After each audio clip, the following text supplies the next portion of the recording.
you were going back and forth with the Lakers Warriors thing, but the Clippers signed John Wall. So what do you think about this? What are your expectations for John Wall? So I think people expecting John Wall to return back to that all-star level just because he's joining an all-star level team is irrational. I believe John Wall, his role will be the sixth man for that Clippers team. Do you believe? I don't know if you guys believe he'll be a starter. I believe that Reggie Jackson has earned the right these past 18 months since Kawhi has been down, and he showed the Clippers that when he has the responsibility with the basketball in his hand, he can make things happen. I think he's earned that starting point guard position. And I think that with John Wall being the sixth man, John Wall is John Wall ultimately. I think that running against second units, John Wall is going to feast. He is going to play very well in that role, and he will thrive. But I don't believe that he will be that all-star level John Wall. And I believe no one should expect that from John Wall. But to speak very clearly about the Clippers, this roster is crazy. It really is scary where you have Reggie Jackson, Paul George, Kawhi Leonard, Norman Powell, Zubac on the bench. Oh, I don't know what's that roster that starting five is going to look like. But John Wall, Nicholas Batum, Robert Covington, Marcus Morris Sr., Terrence Mann. Now, you plug out Zubac, you plug in Robert Covington, there's your small ball lineup. The Clippers are so versatile with the depth that they have that they're able to play a lot of different lineups that they can use against the different teams that they play and the different schemes that they're going to face. The John Wall addition just solidifies their bench, and that role player I don't want to say role player, but I guess that he would be a role player. Six man's a role player, where he solidifies that second unit for them. And I think that the Clippers, where already they were title contenders, in some people's eyes, title favorites, John Wall only adds to that hype train. This is a team that's been looking for a playmaking point guard for a couple years now. So I think John Wall fits that mold. Like you said, he doesn't have to come in and be 20 and 10. Nah. Yeah, no. I don't think he'll start. I think Reggie Jackson, with the familiarity, he'll be the starting point guard. But it really doesn't matter who starts. It matters who plays down the stretch. And then depending on the matchup, you can flip-flop. If Reggie gets hot, he's playing. If not, John Wall's going to come in for that defense. So they can run some real nasty defensive lineups. Batum came back, so that's good. They did lose Hartenstein, who was really good for them last year, so that sucks. But it's funny to me because – he was on the Knicks, by the way. Yeah, I know. Good pickup. It's funny to me because, Clippers getting hurt in the second round really messed up because they had an opportunity to win the championship. They had an opportunity to beat Phoenix going to win the championship. This, I feel like, is the year where they can finally come around and really go out and play with a healthy squad. They've been lacking outside of the bubble. They haven't been able to be healthy, Kawhi and PG, at the same time, even throughout the regular season. So this is a team that should be one of the favorites coming out to win the NBA Finals. With this team, though, everything is coming to health. PG and Kawhi haven't consistently been on the same level in terms of the playoffs. Kawhi got hurt last year. PG went on a tear, got him to the WCF.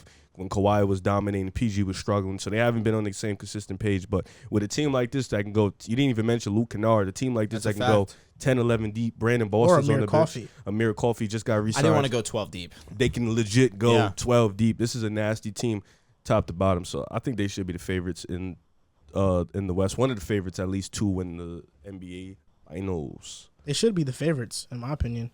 I think the roster's stacked. The chemistry to be determined. Nuts. And they got one of the best coaches in the league, top 3. So Reggie Jackson, to me, he's better than Nick Nurse.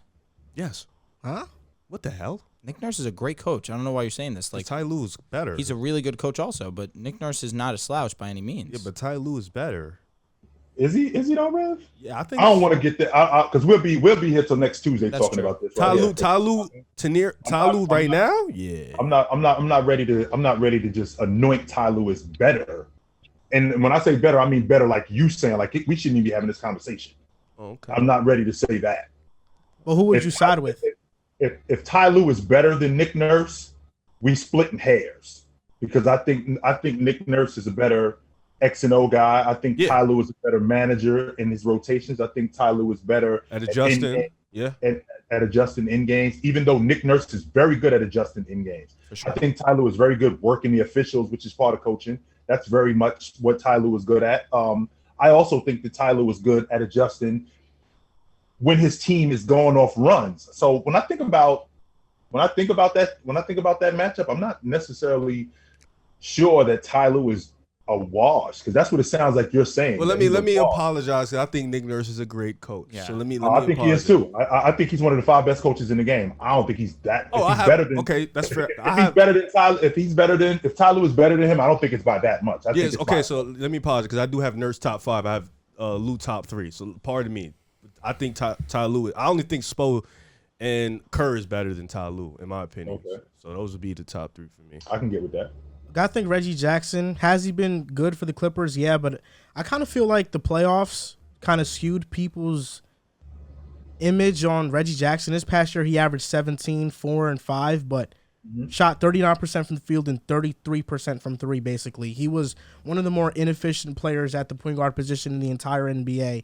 And John Wall, like you said, this is the playmaker the Clippers have needed. Is he going to be the same defender he once was? Absolutely not. He's had too many really serious injuries to get back to that point. But could he be a better defender than Reggie Jackson? I think he can. And John Wall, for his career, has shot 38% on catch-and-shoot threes. So he can play off the ball. He's a very efficient catch-and-shoot three-point shooter. He's going to be instantly the best playmaker on the Clippers. I believe so. So I would want John Wall to start. But like you said, it's really about who finishes. I think John Wall finishes games as well for the Clippers. But this is the most stacked roster in the NBA. Yeah, there's not a roster that's better than the Clippers, and it's all going to depend on Kawhi's health, Paul George's health, John Wall's health. Reggie Jackson has been healthy the past 2 years, but he's somebody who's gotten nicked up during his tenure in the NBA, and he always usually gets injured. Didn't Norman Powell just get injured? He just got injured as well. So this has been a reoccurring issue for the Clippers, just injuries. So that's really it. But they have everything to be a championship team, including the coach. It's interesting, Jay, you mentioned that, because the question that needs to be answered with John Wall is, can he even play? We're talking about it doing in the last 3 years. He's only played 40 games. Yep. I'm not even asking about his health. Can he play? We already know the John Wall that was 20 and 10 over 5 years, right? We know that dude, and I don't think that guy is going to be back. All right? Okay, so I think we're in agreement with that. However, what I'd like to know is, very much like with Klay Thompson, who missed 2 years. Klay Thompson's idea was, I got to show that I can at least hold up. I'm not going to get back to the elite Klay that I was in 3 months. That's not going to happen. Now you're going to throw John Wall into the mix. Can he even play? That's my issue more than anything. And you guys being football guys, you can appreciate this.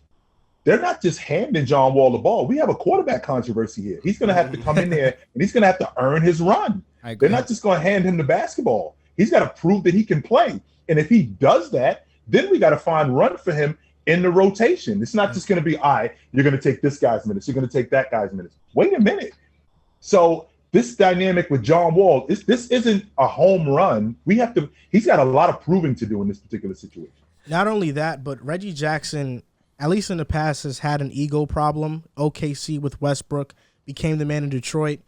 With the Clippers, he didn't get run immediately. He had to earn his minutes. So maybe that has gone away. But you bring in John Wall, and now there's, like you said, a quarterback controversy. In this essence, a point guard controversy. Mm-hmm. How is Reggie Jackson reacting to that? How is his ego going to be affected? John Wall, how is he going to feel? You know, those type of things can ruin a team's chemistry and ultimately deteriorate it. I don't see a leader on the Clippers. I don't view Kawhi Leonard as a leader that can rally the troops. So who's going to be that guy for the Clippers? For other teams in the West, you have that. Lakers, LeBron, a Warrior, Steph. You have those type of guys. Draymond even. Yeah, Draymond. So with the Clippers, they're missing that enforcer for me, and that's why they have a stacked roster, but I don't know if they're going to go all the way. Shit is nuts. You just said that they're your title favorites. I never said that. You said they should be. He said they should be the favorites. All right. Should be. Yep. Mm-hmm. Who's your West favorite? Look, he's getting out of there. See, he knows he said that. He literally just said that. Actually, no, I didn't say that, actually. My West favorites, I'm going to wait off and see what happens in the offseason. John, were you listening?